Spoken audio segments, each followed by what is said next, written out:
What if we fed our hair with the same nourishing ingredients that we feed our bodies? I've been using clean, simple, kitchen-crafted recipes from Hair Food, and I've seen amazing results. Did I mention the scents? Coconut milk, chai spice, tea tree, lavender water, they all smell so good.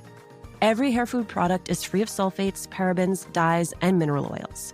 So if you're looking to nourish your hair, like really nourish it, try Hair Food. Look for it at Amazon, Walmart, and Target.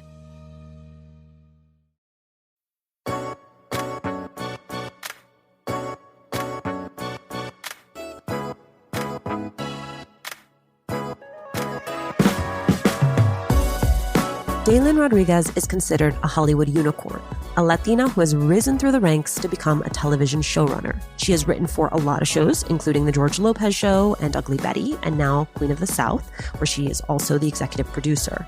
It was not a straight shot to get there, far from it, and Dailyn is really honest about what it took to make that rise, the disappointment she experienced when projects stalled out, and what it is like to finally be in high demand.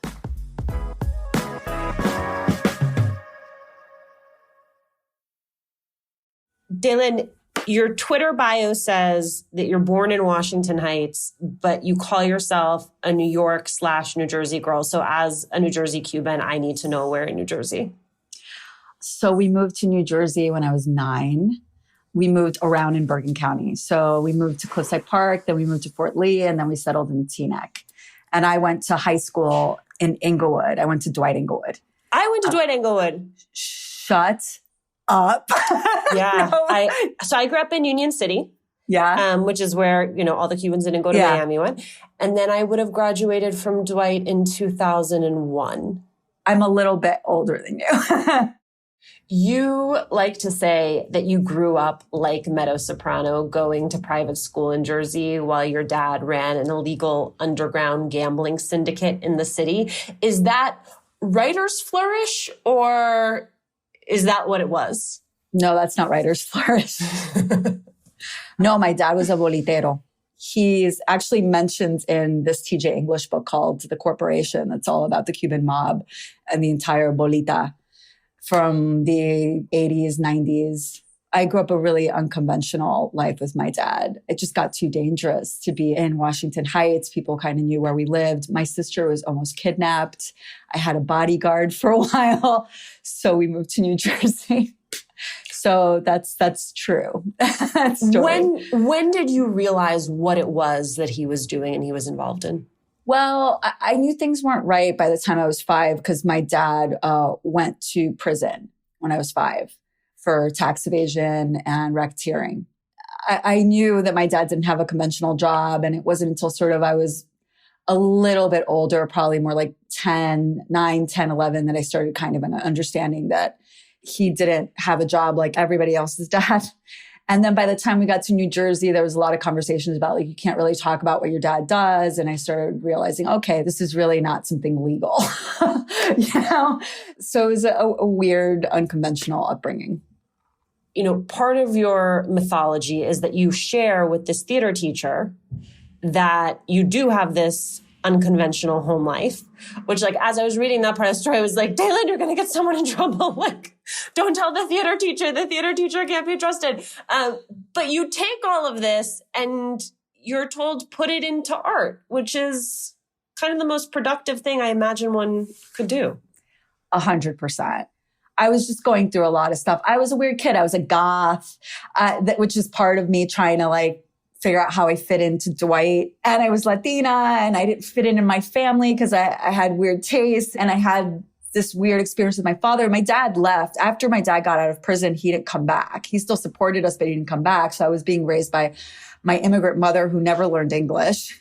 So I had this weird upbringing going to this private school, and I just was struggling a lot. I confided in this teacher, and he's like, I think you should write. I think you should act. I think you should just put it into all of this and see what comes out. And a lot of really dark shit came out. And it was really cathartic. And I found that I had a talent for it. And he really pushed me towards it. I mean, to be in high school, to be writing plays, to be winning awards in high school, and then to take that and turn that into going to NYU Tisch School of the Arts. I think a lot of times when I talk with Latinas who write or produce in Hollywood, it is a second career. It is something they have come to later. It is very rare that I speak with someone like you who identified it in themselves, who then had sort of the opportunity at that age and began pursuing it from the beginning of their career, as opposed to it being a transition into writing, a transition into producing. I mean, I did go through a period where I graduated from Tisch and they don't really teach you how to get into the business. So I did a stint at ABC News. It was my first job out of college. I was a desk assistant on the 9 p.m. to 4 a.m. shift, which was awesome. Brutal. It was brutal. I temped at Condé Nast, and then I got into the restaurant industry. I was a hostess, a bartender, a waitress at a jazz club on 27th Street. And then I was a barista for a while. That was like my last job that was not a writing job.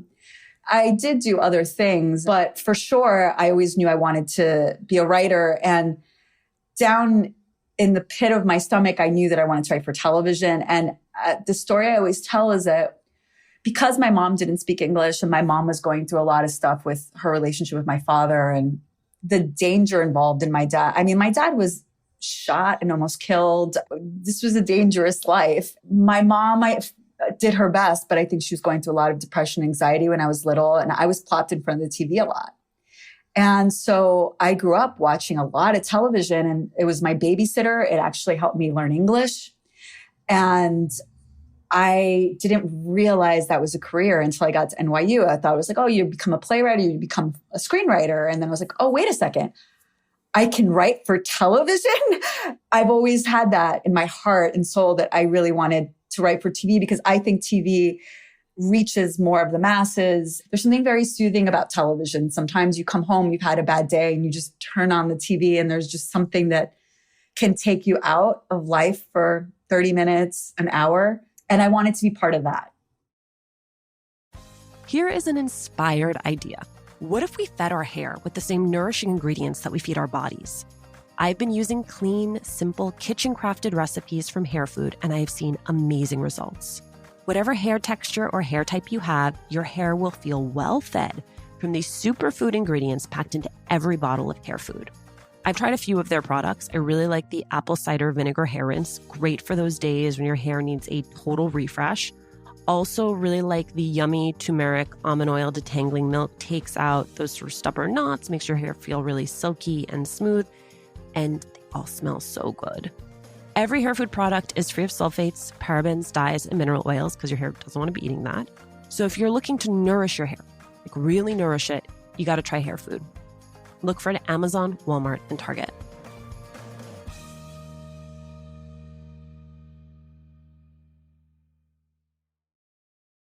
Latina to Latina is supported by First Republic Bank. I mentioned before that I opened an account and how much my personal banker, Lisa, has helped me along the way. I've now started using the First Republic mobile app, and I love it. I securely deposit checks, transfer money, and contact my banker, Lisa, directly, anytime, anywhere. As a client, the First Republic mobile app is my connection to customized solutions designed to meet my financial needs, no matter the size. Download the First Republic mobile app today from the App Store or Google Play. To learn more, visit firstrepublic.com. That's firstrepublic.com. Member FDIC, Equal Housing Lender. So how'd you find your way from all of those jobs, which I appreciate the transparency because I think sometimes we miss that part of the journey because it doesn't fit neatly into a professional bio. How did you go from the PAing, the hostessing, to actually writing in television? I applied to a fellowship that the Walt Disney Studios does for television writers. I applied in 2000. I had kind of like this everything fit into place thing that happened to me. I applied. I was having a really hard time in New York. My dad had just gone to prison a second time. And they were still kind of helping me a little bit living in Manhattan because Manhattan was so expensive and I wasn't making ends meet with my temping job. So then I had to take a second job. I was working 7 days a week to try and pay my rent and live. And I basically was like, I got to get out of here. I sent in a script to the Walt Disney Studios. I packed up my stuff. I moved to LA in August of 2000. And then in November, I got a call that I was being interviewed for the fellowship. And then I got into the fellowship. It was just one of these things that everything clicked. So I got into the Disney fellowship and I was afforded an ability to get onto the George Lopez show through the fellowship. And that was my first TV job. I've been working TV since then. So what did you learn in that writer's room that you had not learned in college? I learned a lot about the business. I don't think I particularly learned that much more about the technique of writing. Really what I learned was how to take notes from executives, what executives do, what is casting, how do TV shows get produced, like the marketing, what's marketing. I learned a lot about like the technical aspects and the business more. And it afforded me ability, paid for me to be able to write more samples of my writing, which was great. And the best way to become a good writer is to keep writing. And I think it was finally getting staffed on shows and writing on shows. I just became a better writer through practice, you know. And then how did you make the jump from writer to showrunner? It's taken me a really long time. I'm sure you know that it's very difficult for people of color to rise in the ranks in this business. I saw other people that were assistants just like become showrunners before me. And it just took me a really long time because it's just Latinos are just not afforded the same chances. The problem that we're having in the industry right now is that we are repeating lower level positions in writing staffs because we get hired as diversity hires on shows. So you end up being a staff writer like 3 times. And so you get stuck in what I call like the diversity ghetto and you can't move up. And it happens with Black writers, Asian writers, you know, happens with all kind of diverse writers. And that happened to me. And it took me a really long time to rise to the ranks. And the way I finally became a showrunner is that the showrunner of Queen of the South after season 3 decided that she didn't want to come back. And I was the number 2 on the show. I was like right below her, helping her. And they asked me if I wanted to run the show. I started writing in 2001 and I didn't become a showrunner until I guess 2018, 2019. Yeah, 2000. It's a long time. Yeah, it was a really long time. I've literally seen like the assistant to a showrunner on a show that I worked in 2004 become a showrunner 5 years later. It's just like, it's some of it is bad luck. Some of it is the business and how it works. And I'm trying not to dwell on it too much and sort of move forward because I look at the positives of it, and the positives of it there were that I got to sort of be under the radar for a really long time, learning what not to do and what to do and good practices and bad practices. So by the time I became a showrunner, I felt like I was really prepared for the job. I just try and find that silver lining in that experience. Can you share some of that with me, what you learned about what it looks like to be a good showrunner and the things that you try to avoid doing? I think it's a very strange job because you're asking creative people to be managers. And nobody teaches creative people to be that. You're basically kind of like the chief creative officer of a small company. That's basically what you are. And I never took business classes in school. It's a weird thing to ask of people. So now you are a creative person that now has to manage people, and you have to manage other creative people who are, by our nature, we're neurotic, we're sensitive, we have really fragile egos. And I have all these things. So I'm being asked to be like, how do you manage those people? And so like, for me, that's how I manage those people, because I remind myself constantly that I am dealing with a group of creative people who have all of these intense personality traits that I am aware of because I have them. And I sort of start the room every season saying, so this is a job where we all desperately need to leave our egos out the front door and come in here and just be collaborative. Everything is about the show. Please don't take things personally. And sometimes we will, and we'll have our feelings hurt. but we should have an open room and talk about it. But at the end of the day, everybody's job in this room is to help me do my job better. That's all it's about. And I wish I could go back to my staff writer self and tell myself that. It's all about like, how do I help the showrunner? How do I make her or his job easier? That's really key. And once you sort of explain that to writers, I feel like they feel like a little bit of a burden is taken off. And you always have to like recheck in and stuff like that. I remember my first day in post with one of our editors, and I turned to him and I said, so look, I don't have a lot of post experience. I have some. So you're going to teach me, and I'm going to ask you questions, and I may not have the right vocabulary, or I may say something that doesn't make sense or something that doesn't work. And you just have to explain to me why. And I'm just going to learn, and hopefully I get better. That man looked at me like he couldn't believe what I just said to him. And I did the same thing with our composer. And what happens is that now those people are invested in your success. And you've given them permission to teach you. Yeah. And they don't want you to fail now, because if you fail, they've failed with you. So instead of like ruling by like, by fear is one way you could do it. The other way is like, oh yeah, I know that. And then you don't know shit. And you're making drastic mistakes at not listening to the people that you've hired because they're good at their job. You hired those people because they know how to do their job. So trust that they know how to do their job and that you can learn something from them. That's really what I brought to the table as a showrunner. And I think because of that, I think that I created a family with the cast, the crew, the writers. Like, that's really important. Most of our listeners aren't showrunners. They're not getting notes from executives, but I do think the experience of being asked to constantly process feedback is a pretty common one. What have you learned about how to give notes and to take notes in this environment? I always remind myself that the executives that are giving me notes are also the audience. So if they are lost, if there's something they don't understand, perhaps they don't articulate it in the best way, but there's a saying in Hollywood, what is the note behind the note? So sometimes you realize there actually is a problem here, but maybe it's not on page 10 where they said the problem is. It's actually on page 1 with the setup. I see what they're talking about. It's really trying to understand what the note behind the note is. And then there's sometimes there's a creative conflict a little bit, like, you know, a disagreement where you're like, I really don't want to do that. And you sort of explain why. And, you know, 9 times out of 10, the executives are fine with it. It's a give and take. I feel like you give people about like a good portion of what they want, and then you get what you want.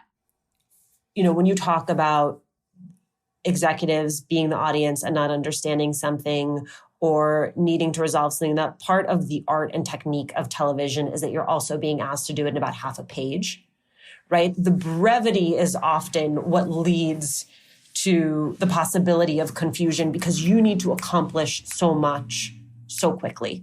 It's 42 minutes of content at least on USA, it's 42 minutes.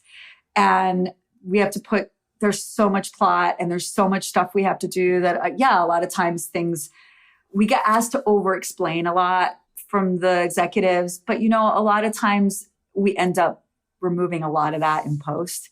When you see the cut, it doesn't really work and it just feels like too much exposition and too much. And at some point you have to trust your audience that they're on the journey and they get what's going on. That's my experience.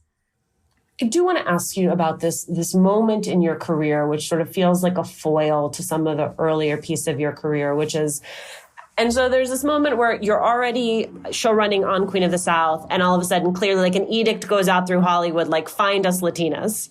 And you find yourself in very high demand. And I wonder what it felt like after all those years of saying, see me, invest in me, I can do this, to then have this moment where all of a sudden everyone swarms at the same time.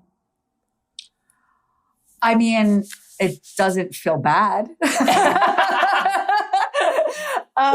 Didn't hate it. I didn't hate it. I don't hate it. I'm hoping it's not another round of tokenism. I mean, that's what I'm hoping it isn't. My concern is that some of the projects that are still being developed and some of the stuff that's kind of coming my way is still the same Latinx tropes that we've been seeing over and over and over again. I personally don't want to do another narco show. I want to stay away from writing crime in the Latino space just because I feel like if we have 20 shows on TV and 2 of them are about Latino criminals, that's fine, but we don't have 20 shows on TV. So it's that, or it's always another undocumented story, another border crossing story, which those shows are also valid, but I feel like we're more than our trauma. And I feel like those are the stories that are easy go-tos for the industry. What I'm excited about is now I'm starting to see a little bit of a shift where some of the projects coming my way are not that. It's a little bit different. Like I developed, it didn't go unfortunately, but this pilot I developed for CW, which was a Latino superhero, Wonder Girl. You beat me to it. Yeah, it was not that. But there's a very few handful of Latinx showrunners. So it is nice to be in demand. As one executive called you a unicorn. Let's talk about Wonder Girl because I think so often we celebrate people when everything is going perfectly. And I think what often people don't see about your industry is how many no's and near misses it takes before you get to a yes and a green light. You had written the pilot for Wonder Girl. Yeah. And then CW decided not to pick it up. Is that right? That's right. And I loved that in February when you announced it, you said you were disappointed. Like, this is a disappointment. How do you process those losses? I did a Clubhouse room about this because I wanted to talk about development hell. But I really wanted to talk about exactly what you're talking about, is that often we don't share enough amongst ourselves and about the sadness of the project failing and how that feels psychologically. And I think writers starting out in the industry see like higher level writers, like executive producers and showrunners, like, oh, they have it in the bag. Everything's great. And like, I think it's important for us to go, we also experience the sadness of failure. And it's important for other writers to hear that. I really got broken by that one. None of the pilots I've written have gone, which is par for the course. That happens with a lot of people. It's very hard to get a pilot picked up. It's very hard to go to series. It's very, very difficult. This one hurt really bad. And it hurt really bad because, and I try and explain this the best that I can, is that when you're writing in the Latinx space and it's something like this, where this could be the first Latina superhero on television, what happened to me psychologically is that I took on the entire community onto my shoulders. And I basically was like, this has got to go. I'm going to do this. I'm going to do this for the Latinx community. I'm going to do this. This is going to happen. And then it didn't happen. And I broke. I mean, I broke down in tears. I was destroyed for like 2 weeks. My husband said, you were mean. And I'm never mean. I'm like, I'm not a mean person. But I felt like I failed my community. And this is something that people that aren't people of color, white people, don't understand. They don't get this part, that like your project could mean this to a community that feels underrepresented. And then when it fails, there's a different layer of psychology that goes into that failure. I mean, I've gotten past it now. I passed through it and I'm better about it, but it was tough. It was tough. I think a lot of us feel that in every meeting, in every room we walk into. I think for those of us who are creators, we're always looking for, I think, a duality of helping other people see us the way we see ourselves. That for outsiders. And then for us on the inside, to change the way we see ourselves, to celebrate our joys and our victories and our win and our power. And it did feel like this project was set up to do that, right? Like a Latina superhero, like I might let my little kid who's too little to watch that. I know. Hopefully it comes around with another character someday. And somebody else gets the chance to do it. You referenced the fact that you have sold multiple pilots, though none of them have gone to series. What have you learned in the process about selling a pilot? What I've learned in the process is that like nothing is a slam dunk. You think that it's going to go and it doesn't. I've also learned that a lot of it has nothing to do with your script at all. It has to do with, does it fit in the schedule? I've had a couple times where there's been a regime change in the middle of my development. So the new person that comes in is like, well, I didn't develop that, so I don't want to move forward with it. So your project gets screwed because of that. There's a shift in the network. Oh, now we're dark. We're doing dark stuff now. So that thing that you sold 6 months ago, that's not dark. So that doesn't go. There's so many things that are completely out of your control. But the most frustrating thing is that like all the pilots I've written are in the Latinx space. So it starts getting frustrating because it's like they keep developing the stuff, but they don't pick it up. I'm the first to be critical of my shit. I'll tell you that. These are not bad scripts. So it's not the scripts. It's whatever metrics decide that it doesn't go, you know. I know I want to continue working in the Latinx space. So I keep hoping that I'm going to get something on the air.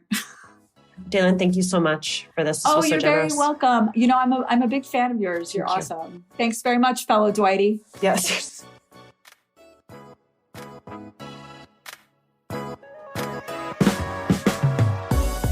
Thank you for joining us. Latina to Latina is executive produced and owned by Juleka Lantigua Williams and me, Alicia Menendez. Paulina Velasco is our senior producer. Our lead producer is Cedric Wilson. Kojin Tashiro is our associate sound designer. Manuela Bedoya is our social media editor and ad ops lead.